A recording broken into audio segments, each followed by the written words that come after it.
తాకట్లో ఉన్న మీ బంగారాన్ని విడిపించి ఆ రోజు ఆన్లైన్ రేటుకి కొంటాం. Sharma gold company.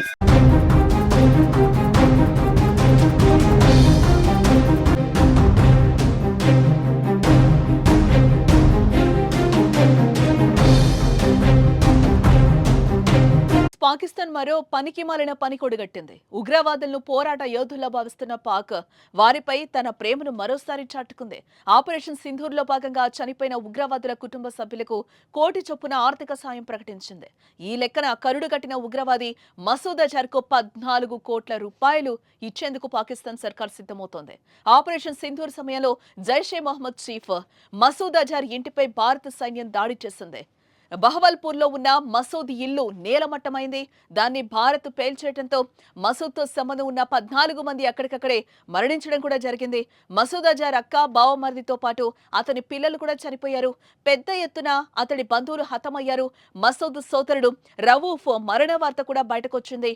దీంతో వారందరికీ 1 కోటి చొప్పున మసూద్ చేతిలో 14 కోట్ల రూపాయలు పెట్టనుందనే వార్తలు కూడా ఇప్పుడు చర్చనీయాంశమయ్యాయి.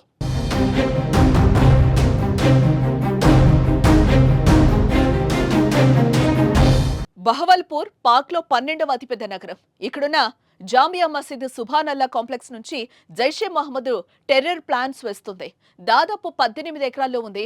ఆ సంస్థ టెర్రర్ క్యాంప్ ఉంది. ఉగ్ర సంస్థ జైషే మహమ్మద్ హెడ్ క్వార్టర్ ఇదే. ఆ దాడి తర్వాత మసూద్ అజర్ భారత్ పై విషం కక్కిన సంగతి కూడా తెలిసిందే. తనను వదిలి తప్పు చేశారని, మోదీ అంతు చూస్తారని ఓ లేఖ ద్వారా హెచ్చరించడం కూడా జరిగింది. భారత్ దాడిలో తన కుటుంబ సభ్యులు చనిపోయిన విషయాన్ని తెలిపి ఆగ్రహంతో ఊగిపోయాడు.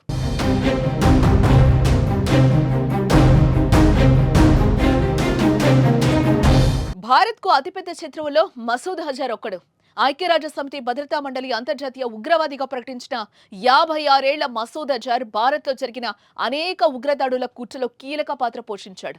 వీటిలో 2001 పార్లమెంటు దాడి, 2008 ముంబై దాడులు, 2016 పఠాన్కోట్ దాడి, 2019 పుల్వామా దాడి ముఖ్యమైనవి. ఈ ఉగ్రవాది పాకిస్తాన్లోనే ఉన్నాడన్నది బహిరంగ రహస్యమే అయినప్పటికీ అతని గురించి తమకు సమాచారం లేదని పాకిస్తాన్ ఖండిస్తూ వస్తోంది. ఉగ్రవాదులకు తమ సైన్యానికి సంబంధం లేదని పాకిస్తాన్ సర్కార్ చెప్తూనే ఉంది. కానీ ఉగ్రవాదులకు శిక్షణ, ఆయుధాలను అందించి వారిని ప్రోత్సహిస్తోంది. ఉగ్రవాదులకు అన్నపానీయాలు అందించడమే కాదు, వారు చనిపోతే దేశ సేవకులుగా భావించి వారికి 1 కోటి రూపాయల పరిహారం ప్రకటించడం ఉగ్రవాదులపై పాక్ అపురూపమైన ప్రేమ ఏంటో అద్దం పడుతోంది.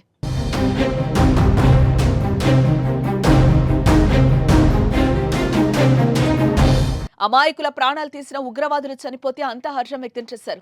ప్రపంచ దేశాలు భారత్ చర్యను అభినందించాయి. కానీ పాకిస్తాన్ మాత్రం తట్టుకోలేకపోతోంది. ఆపరేషన్ సింధూర్ తర్వాతనే సరిహద్దులో కాల్పులకు తెగబడి పరిస్థితిని ఉద్రిక్తంగా మార్చింది. సామాన్య ప్రజలపై లేని ప్రేమ ఉగ్రవాదులపై చూపెట్టి అబాస్సు పాలవుతోంది.